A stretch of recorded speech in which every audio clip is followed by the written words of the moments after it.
सा।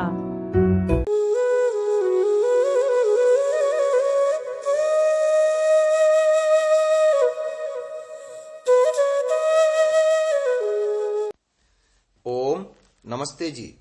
166वीं श्रव्य कणिका सत्यार्थ प्रकाश स्वाध्याय एवं प्रवचन माला आप सभी धर्म प्रेमी महानुभावों का हार्दिक स्वागत करता हूं। हम छठे समोल्लास में राजधर्म विषय को समझ रहे हैं।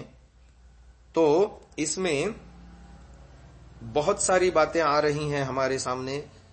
3 सभाएं होनी चाहिए, इनके क्या कर्तव्य हैं और ये सृष्टि के आदि से कैसा चलता आ रहा है, इस पर हमने गत श्रव्य कणिका में विषय चलाया था। तो जैसे जैसे जनसंख्या बढ़ती जाती है वैसे वैसे समाज को सुव्यवस्थित रखने के लिए संगठन विभिन्न स्तर बनते जाते हैं और लोग मिल बैठकर अपनी समस्याओं का समाधान खोजने लगते हैं। इसका पहला घटक है सभा।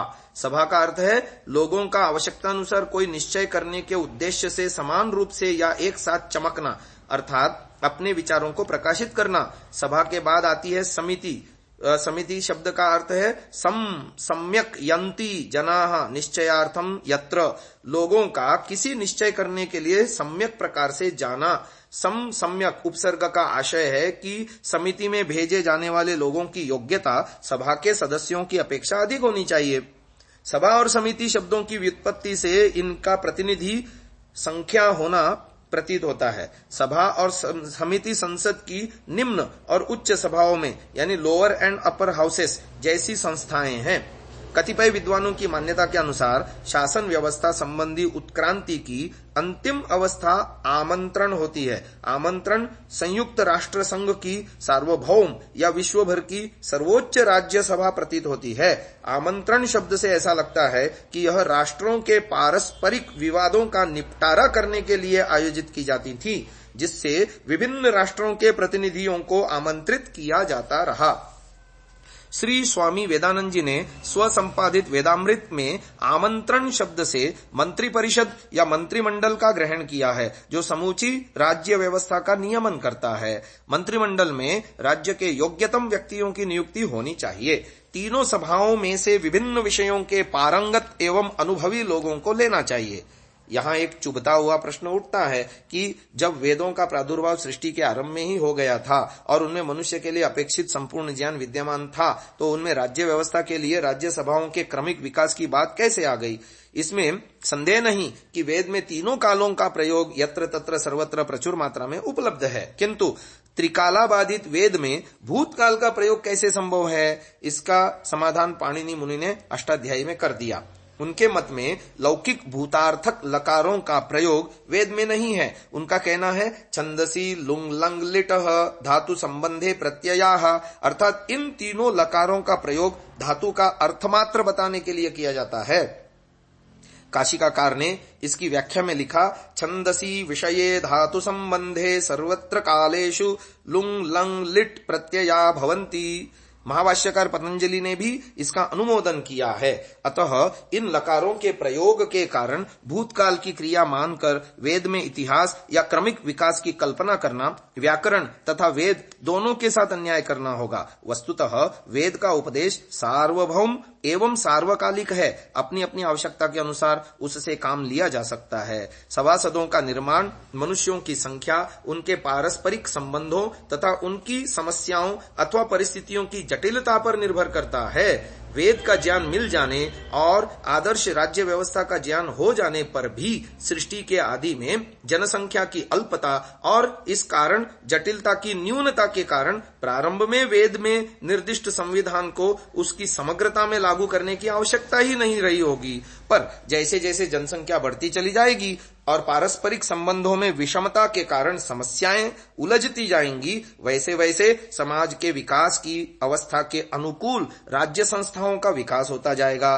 भारत के संविधान में राज्य स्तर पर प्रत्येक प्रदेश में विधान परिषद तथा विधानसभा दोनों का प्रावधान होते हुए भी सब प्रदेशों में विधान परिषद की व्यवस्था नहीं है। राज्यों की सीमाओं तथा उनकी जनसंख्या के अनुसार विधान परिषदों का गठन व विघटन होता रहता है। तदनुसार ही केंद्र और राज्यों के अधिकारियों की सूची में भी परिवर्तन होता जाता है।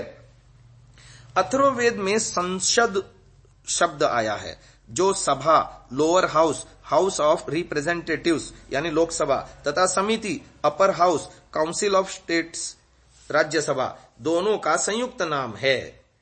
ऋग्वेद के एक अन्य शब्द का प्रयोग हुआ है राष्ट्रीय संगमनी। यह शब्द भी सामान्य रूप से सभा और समिति दोनों को कहता प्रतीत होता है। संगमनी शब्द में सम उपसर्ग पूर्वक गम धातु से अधिकरण में ल्यूट प्रत्यय हुआ है। इस प्रकार संगमनी शब्द का अर्थ हुआ जहां मिल बैठकर विचार करने यानी संगच्छध्वम संवदध्वम के लिए इकट्ठे हों। मंत्र में राष्ट्रीय पद संगमनी का विशेषण है। इस प्रकार राष्ट्रीय संगमनी का अर्थ हुआ जहां राष्ट्र भर के प्रतिनिधि इकट्ठे हों। आवश्यकता पड़ने पर सभा तथा समिति के संयुक्त अधिवेशन का भी प्रावधान है। उसके लिए अथर्ववेद में संगतेषु शब्द का प्रयोग हुआ है 7:13-1। संगत शब्द का अर्थ भी एकत्र होना है। इन दोनों शब्दों के धातु और उपसर्ग एक ही हैं और अर्थ भी एक है। इस प्रकार सभाओं का सामान्यवाचक शब्द संगमनी राष्ट्रीय विशेषण के साथ राष्ट्रीय महासभा नेशनल असेंबली का वाचक ठहरता है। अथर्ववेद में प्रयुक्त संविधाने एकमत शब्द का अभिप्राय यह है कि जब तक सभा और समिति दोनों किसी प्रस्ताव को स्वीकार न करें, चाहे पृथक पृथक बैठकर चाहे संयुक्त अधिवेशन में, तब तक राजा उसे मानने के लिए बाध्य नहीं है। ऋग्वेद में सभाध्यक्ष के लिए एक पारिभाषिक या विशिष्ट नाम दिया प्रतीत होता है। ग्रंथकार ऋषि दयानंद अपने ऋग्वेद आदि में भाष्य भूमिका में सदसस्पति की व्याख्या करते हुए लिखते हैं, सदसः सीदन्ति विद्वांसो धार्मिका न्यायाधीशाः यस्मिंस्तत्सदः सभा तस्य पतिम स्वामिनम। इस प्रकार संसद के अध्यक्ष यानी स्पीकर का पर्यायवाची सदस्यपति हो सकता है, क्योंकि वेद में मुख्यतः लोकसभा के लिए सभा शब्द प्रयुक्त हुआ। संसदः का तथा सदसः दोनों के लिए षष्ठी विभक्ति के एक वचनांत प्रयोग से सर्वथा स्पष्ट है कि सभा और समिति एक ही नियामक सभा की छोटी बड़ी सभाएं हैं। किसी भी महत्वपूर्ण विषय पर उसके पक्ष विपक्ष में सब पहलुओं से गंभीरता पूर्वक विचार करने की दृष्टि से सामान्य तथा विशिष्ट दो स्तरों पर विचार करना श्रेयस्कर है। इससे किसी कार्य के सहसा हो जाने पर भी रोक लगी रहती है। जहां सभा का सदस्य तो कोई भी बन सकता है, वहां समिति के सदस्यों को एक विशेष प्रकार के आचार और विद्या की योग्यता यानी मॉरल एंड इंटेलेक्चुअल मेरिट के आधार पर नियुक्त किया जाना आवश्यक है। समाज में ब्राह्मण सबसे अधिक ज्ञानी आचारवान होते हैं, अतः समिति में उनकी संख्या अधिक होनी चाहिए। इस प्रसंग में यह कभी नहीं भूलना चाहिए कि वैदिक परिभाषा में आचार के धनी, निस्वार्थ, परोपकारी और अपने विषय के तत्वदर्शी विद्वानों को ही ब्राह्मण कहा जाता है। ब्राह्मणत्व के साथ जन्म का कोई संबंध नहीं है। सभ्य सभाम, जहां सभ्याः तथा सभासदः दोनों प्रथमा विभक्ति के बहुवचनांत में हैं, किंतु सभ्य संबोधन में एक वचनांत है। ऋग्वेदादि भाष्य भूमिका में ऋषि दयानंद ने भी इन पदों को इसी रूप में ग्रहण किया है। अनेक सभासदों के बीच में एक वचनांत सभ्य पद से सभाध्यक्ष का ग्रहण करना प्रकरण अनुकूल भी है। यहाँ राजा सभाध्यक्ष से अनुरोध करता है कि तू मैं मेरी सभाम सभा की पाही रक्षा कर। च और ये दोनों, ये जो सभ्याः सभा के योग्य, सभासदः सभासद सभा में बैठे हैं, वे भी सभा की रक्षा करें। सभा की रक्षा करने का तात्पर्य उसके संचालन में सहयोग देना तथा उसके निर्णयों को स्वीकार करके उन्हें कार्यान्वित कराना है। अब अगला प्रसंग आ रहा है राजवर्ग की पूर्ण स्वतंत्रता से हानि। इसका अभिप्राय यह है कि एक को स्वतंत्र राज्य का अधिकार नहीं देना चाहिए, किंतु राजा जो सभापति तद अधीन सभा, सभाधीन राजा, राजा और सभा प्रजा के अधीन और प्रजा राजसभा के अधीन रहे, यानी परस्पर एक दूसरे के सब अधीन रहे।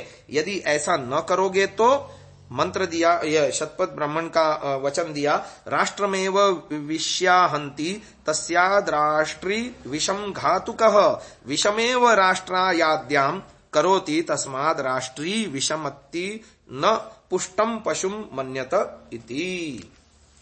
महानुभाव, एक लंबा प्रकरण छिड़ गया है। इसकी व्याख्या हम कल के श्रव्य कणिका में करेंगे कि एक व्यक्ति को सारे अधिकार दे दिए जाएं तो उसका कैसे दुरुपयोग कर सकता है। और यदि परस्पर अलग अलग सभा समितियां बना करके सारे लोग एक दूसरे के अधीन रहें और वो जो सभा समिति के लोग हैं सुयोग्य योग्यता और कर्म के आधार पर श्रेष्ठ होने से, ज्ञान के आधार पर श्रेष्ठ होने से, एक दूसरे के अधीन रहने से कार्य कैसे सुलझते जाते हैं, इस बात को हम अगली श्रव्य कणिका में सुनेंगे। आज के लिए इतना ही। ओम।